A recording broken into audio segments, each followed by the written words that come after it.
Hi friends, good evening. This is Sachin Nachnani and welcome back to my YouTube channel. The most awaited result of the day is finally out. Yes, Reliance Industries Limited has just announced its results and I have been trying to analyze the results. They have a 39-page result file and along with it a 33-page press release. So it takes some time to do the analysis. And after going through the entire press release and the detailed results, I have done some analysis. I'll be sharing the analysis with you and I will also be telling you how to trade Reliance Industries on Monday, whether it will be gap up or gap down, and what to do in either of the cases. So keep watching the video till the end so that you don't miss out on the strategy for. And if you have still not subscribed to my YouTube channel, please do so right away and don't forget to click the bell icon.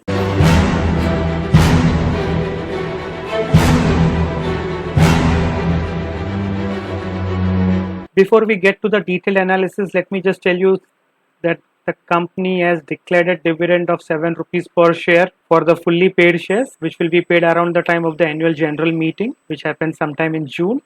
And the dividend will be paid on a pro rata basis for partly paid equity shares. Now, having said that, let's move to the main detailed analysis. So, this is the consolidated financial statement. The total revenue from operations is around 1,55,000 crores against 1,24,000 in the previous quarter. I am doing a QOQ analysis, and the net profit to shareholders is 13,227 crores against 13,101 crores. Now, this number of 13,000 plus crores is slightly below expectations. The analyst expectation was at least 10% higher, that is in the range of 14,500 to 15,000, and this is a bit of a disappointment as far as the total profit of the company is concerned. Let's look at other attributes. Now, when we look at the cash flow from operations, this is for the full year ended 31st March 21 and for 31st March 20. We can see that the cash flow has reduced substantially in FY21 as compared to FY20. On a year-on-year basis, the cash flow is down from 95,000 crores to just over 26,000 crores. This is another disappointment from the results, although it's not a big one. Now let's have a look at the internals of the results. This is the most important part. So when we look at the results, we will see that the most important segment is O2C, which is oil to chemicals, and that has done extremely well in the current quarter. So this is the best part of the results, and even when we look at the EBITDA, that has done extremely well on a QOQ basis. Even retail has done very well on a QOQ basis. Telecom, Reliance Jio has been a bit of a disappointment. Even the ARPU numbers that have come at just around 138 rupees. Financial services and others are not really very important segments. So basically, O2C and retail have done very well, and digital has been a bit of a disappointment. Now, going forward, as we all know, that there is a possibility of a deal with Saudi Aramco in the O2C segment, and that is why if this segment continues to do well, there is scope for the share price of Reliance Industries to go up in the days to come. However, with the lockdown happening in various parts of the country and continuing to happen for the next few weeks, retail may not do so well going forward, and this is true for all retail companies in India because of the lockdowns that are getting announced. So digital or Reliance Jio will continue to do in line. So basically we need to focus on oil to chemicals and watch out for Reliance retail. So basis all this, considering the disappointment of the net profit number and the cash flows and the outperformance of O2C and retail, I believe that the results of Reliance Industries are more or less mixed.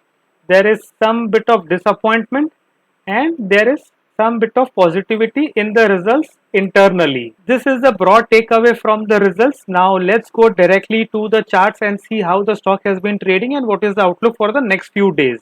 So this is the daily chart of Reliance Industries, and at the first glance we can see that since the last few months, that is from November, the stock has been stuck in a narrow range of 1800 to 2100. There was a small breakout in March, however that did not work out well, and still for the last 5 months Reliance has been stuck in a narrow range. Now since the results have been broadly mixed, it is difficult to say whether there will be a big gap up or gap down. What will be my trading strategy is, as long as the stock remains below 2100, I will not be making any fresh entry into it.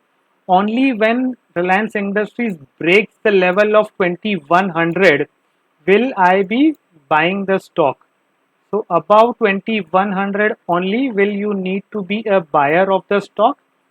And on the downside, I don't think that the results are so disappointing that it will break the level of 1800 to 1900. If at all it comes to again this level of between 1900 to 1800, I believe that you should be a buyer of the stock. Of course, the stop loss for any trader will be a closing below 1800 level. So as long as Reliance remains within this range, this is the trading strategy that I will be following.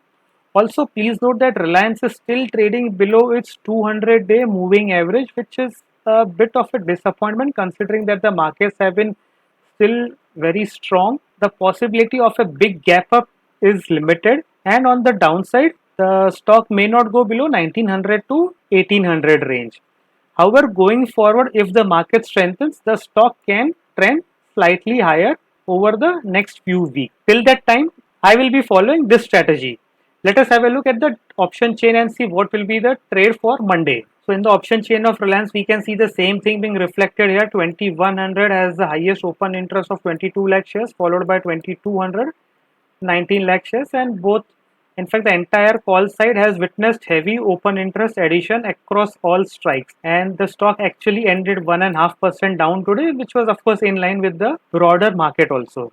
On the put side, the positioning is not very strong, with the highest open interest being at 2000 strike, 8.1 lakh shares, and 1900 strike, 8.1 lakh shares, which is what we also saw that this is broadly the support for the stock. Especially, I will be focusing more on the 1900 put. As I mentioned, I expect the stock to continue to be in a range unless it breaks out to 2100 with a gap up. Assuming that the stock gaps up on Monday and goes above 2100, I will be buying the 2100 strike, which is right now around 40 rupees, and I will be selling the 2200 strike call option, which is trading around 19 rupees. On Monday, of course, the prices will be different, but the idea is to reduce the risk. So I'll be buying 2100 strike call for 40 rupees and selling for 19 rupees. Approximately my cost will be 21 rupees, and since it does not go below 1900, I will be selling the 1900 put off, which is trading around 34 rupees. So effectively, I have not made any investment, but I will actually be receiving a premium of approximately rupees 13. So this is a risk-free strategy in my opinion, and as long as Reliance is within this range for the month, you can continue to trade this strategy. However, I repeat again that this strategy is valid only if there is a gap up above and the stock goes above 2100 on Monday. This is the main condition for trading this strategy. However, if there is a gap down, then I will be looking to sell the 2200 call as a conservative trader, or if I am a very aggressive trader, I will wait for the first half an hour of trade and then I will sell the 2100 strike call option, which has the highest open interest, and the premium right now is 40 rupees. This strategy has to be used in the event of a gap down. Like I mentioned that the results have been mixed, and because of the volatility in global markets and also the rising COVID cases in India, I am trying to tell you both the situations so that whatever be the scenario on Monday, whether gap up or gap down, you are prepared for both the situations. Also, in case of a gap down, I would suggest not to sell the 1900 strike put option. You may rather wait and watch to see how it settles, because if it breaks the 1900 level, then things can become little challenging for Reliance. So broadly, this is my strategy for Reliance on Monday. Keep an eye on the range and trade accordingly. So I hope you have a profitable trading day on Monday, and please do like and share this video. And if you have still not subscribed to my channel, please do so right away and don't forget to click the bell icon. Thank you so much for watching this video. Have a great weekend. You can reach out to me on Twitter, Insta, LinkedIn, and of course YouTube.